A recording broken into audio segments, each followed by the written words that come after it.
গেছে সত্য, ওয়াজাহাকাল বাতিল চলে গেছে মিথ্যে। ইন্নাল বাতিল নিশ্চয় মিথ্যে, কানা যাহুকা চিরদিন মিথ্যে। হাই, আমার নাম রাহুল ভাটিয়া। আমি পেশায় একজন ইঞ্জিনিয়ার। আমার প্রশ্নটা হলো, পবিত্র কোরআনে সূরা হজের 47 নম্বর আয়াতে আছে, বলা হয়েছে তোমার প্রতিপালকের কাছে একদিন তোমাদের হিসাবে 1000 বছরের সমান। এছাড়াও সূরা সাজদার 5 নম্বর আয়াতে আছে, তোমাদের প্রতিপালকের একদিনের পরিমাপ হবে তোমাদের হিসাবে 1000 বছরের সমান। এরপর সূরা মারিজের 4 নম্বর আয়াতে বলা হয়েছে, ফেরেশতা এবং রূহ আল্লাহর দিকে ঊর্ধ্বগামী হয় এমন একদিনে যার পরিমাণ পার্থিব 50,000 বছর। তাহলে একদিন সমান কত হবে, 1000 বছর না 50,000 বছর আল্লাহ তাআলার কাছে? আপনার নাম রাহুল, তাই না? জি। আপনি তো গতকাল সৃষ্টির 6 দিন নিয়ে আমাকে প্রশ্ন করেছিলেন। মাশাআল্লাহ, আপনাকে ভালোবাসি। আমিও আপনাকে ভালোবাসি। এখন আপনাকে বলি, ইন্টারনেটে দেখবেন এগুলো খুবই কমন প্রশ্ন। আপনাকে এগুলো জানার জন্য বিশেষজ্ঞ হতে হবে না। আপনি ইন্টারনেটে চলে যান, ইসলাম বিরোধী সাইটগুলোতে এরকম অনেক কিছুই পাবেন। আমি শিওর যে ভাই রাহুল, আপনি বোধহয় পুরো কোরআন পড়েননি। পুরোটা পড়িনি। আমিও জানি। এটা ছাড়াও আমার আরো প্রশ্ন আছে। সরি, আমি আরো কিছু প্রশ্ন করতে চাই, তবে আগে এটার উত্তরটা জানতে চাই। তাহলে দেখছেন, আপনি যদি সত্যটা জানতে চান, প্রথমে আপনাকে আসল উৎসটা পড়ে দেখতে হবে। যদি খ্রিস্টান ধর্মকে জানতে চাই আর খ্রিস্টান বিরোধী বইগুলো পড়ি, তাহলে আমি এক পেশে হয়ে যাব। তাই আমি আপনাকে অনুরোধ করছি, প্রথমে ভালো সাইটগুলো দেখেন, পবিত্র কোরআন পড়েন, তারপর 2টো না 200টা প্রশ্ন করেন আমাকে। ইনশাআল্লাহ আমি উত্তর দেব, অবশ্যই উত্তর দেব।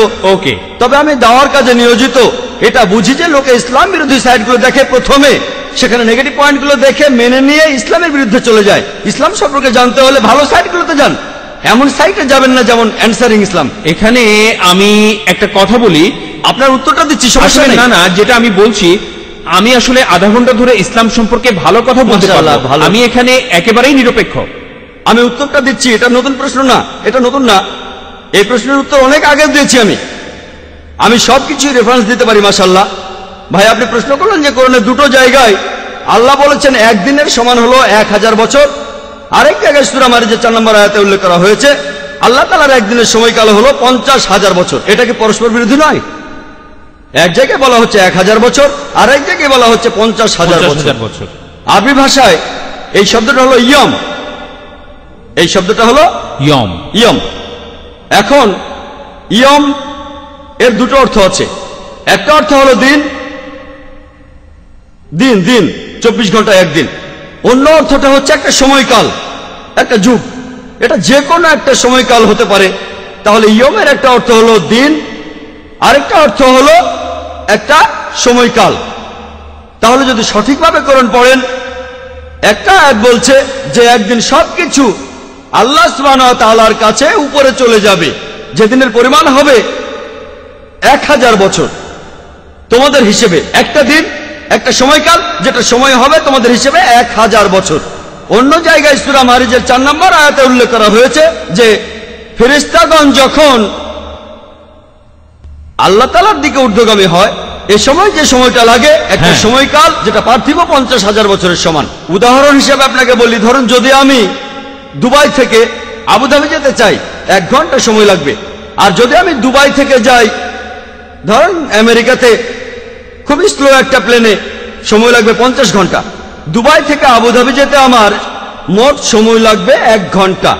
আর দুবাই থেকে নিউ ইয়র্ক যেতে আমার সময় লাগবে মোট 50 ঘন্টা।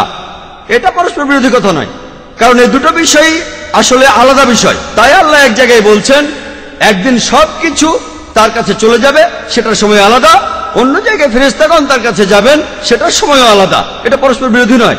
এখানে বিষয় দুটো আলাদা, তাই সময়ের হিসেবটাও আলাদা। যদি অনুবাদ করেন দিন, 24 ঘন্টার দিন, তাহলে পরস্পর বিরোধী হবে। যদি অনুবাদ করেন এটা একটা সময়কাল, যেমন আল্লাহ বলেছেন তিনি এই বিশ্বজগৎ সৃষ্টি করেছেন মোট 6 দিনে, 6টি আয়ামে, এটা আসলে 24 ঘন্টার দিন নয়, তাহলে পরস্পর বিরোধী হবে। এই 6টা সময়কাল, 6টা যুগ, বিজ্ঞানীদেরও এ ব্যাপারে কোনো আপত্তি নেই। তাহলে এখানেও ইয়ামের অর্থ একটা সময়কাল। এই উত্তরগুলোর জন্য আমাদের ওয়েবসাইটে যেতে পারেন, irf.net, www.irf.net। ইনশাআল্লাহ বেশিরভাগ প্রশ্নের উত্তর সেখানে পাবেন। আশা করি উত্তরটা পেয়েছেন। স্যার, এখানে তাহলে 2টা হলো আলাদা জিনিস। হ্যাঁ ঠিক, এক্সেলেন্ট। আচ্ছা, আর আর যে শব্দটা আপনি বললেন, শব্দ দুইটা আলাদা, একটা হলো দিন আর অন্যটা হলো, একটা অর্থ হচ্ছে 24 ঘন্টার দিন, অন্যটা হলো যুগ, সময়কাল। আর এই দুইটা জায়গাতেই ইয়ম শব্দটা বলা হয়েছে, একই শব্দ আছে, একই শব্দ দিয়ে বোঝানো হচ্ছে একটা দিন বা যে তিনটা আয়াত বলেছেন সবগুলোতে, সূরা হাজে আছে, সূরা মারিজে আছে, এছাড়াও যেখানে বলা আছে যে আল্লাহ পৃথিবী আর আকাশমণ্ডলী সৃষ্টি করেছেন 6 দিনে, এখানেও ইয়াম শব্দটাই। এর বহুবচন হচ্ছে আইয়াম। একই শব্দ সূরা ফুসিলাতে, আপনি হয়তো রেফারেন্সটা ভুলে গেছেন, 9 থেকে 12 নম্বর আয়াত, এখানেও আইয়াম শব্দটাই আছে। ওকে, তাহলে এই শব্দটা দিয়ে বোঝায় একদিন অথবা একটা সময়কাল, একটা যুগ। আচ্ছা, আর এই সময়কালটা হতে পারে, সময়কাল হতে পারে 1 ঘন্টা, হতে পারে 10 ঘন্টা, হতে পারে 10 বছর, হতে পারে 1000 বছর, 1 কোটি বছর। আর আর এই দুইটা আয়াত আসলে আলাদা বিষয়ের কথা বলছে। আশা করি কনভিন্স হয়েছে। হয়েছি।